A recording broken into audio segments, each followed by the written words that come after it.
বন্ধুরা দেখো, এই লোকটি কিছু টাকা দিয়ে বৃদ্ধকে সাহায্য করছিল, কিন্তু হঠাৎ করে বৃদ্ধটি টাকাটা নিয়ে ছিঁড়ে ফেলে। এটি দেখে লোকটি অনেক অবাক হয়, কিন্তু লোকটি অনেক ভালো মনে ছিল, তাই তাকে আরো 1000 টাকা দিয়ে দেয়। কিন্তু বৃদ্ধটি আবার তাকে ধন্যবাদ করে আবার টাকাটি ছিঁড়ে ফেলে।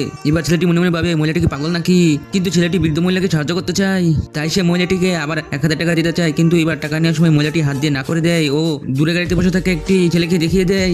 ছেলেটি সবকিছু বুঝে ফেলে, তাই সে মহিলাকে তাড়াতাড়ি টাকা দিয়ে সেখান থেকে চলে যায়। তারপর ছেলেটি চলে যাওয়ার সাথে সাথে গাড়িতে বসে থাকা লোকটি এসে মহিলাকে মারধর করে তার টাকা নিয়ে চলে যায়। ছেলেটি চলে গেলে মহিলা তার আগের ছিঁড়ে ফেলা টাকাটি হাতে নেয় ও ভালোভাবে টেপ দিয়ে জুড়িয়ে নেয়।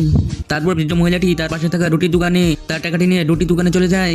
বন্ধুরা, তোমরা যদি নিয়মিত চিপস খেয়ে থাকো তাহলে লাইক করে দাও, আর বন্ধুরা তোমরা যদি নিয়মিত দুধ খেয়ে থাকো তাহলে সাবস্ক্রাইব করে দাও, আর যদি দুটোই খাও তাহলে কমেন্টে বলে যাও কম্বো। তারপর মহিলাটি হাতে একটি রুটি নেই ও ও তার টাকাটি দোকানে থাকা মেয়েকে দিয়ে দেয়, কিন্তু মেয়েটি টাকা নেওয়ার সাথে সাথে বুঝে ফেলে যে এটা ছিঁড়া টাকা। কিন্তু মেয়েটি মহিলাকে কিচ্ছু বলে না, কারণ মেয়েটি বুঝে গিয়েছে যে সে অনেক দিন ধরে না খেয়ে আছে, আর সে তাকে রুটিটি দিয়ে দেয়।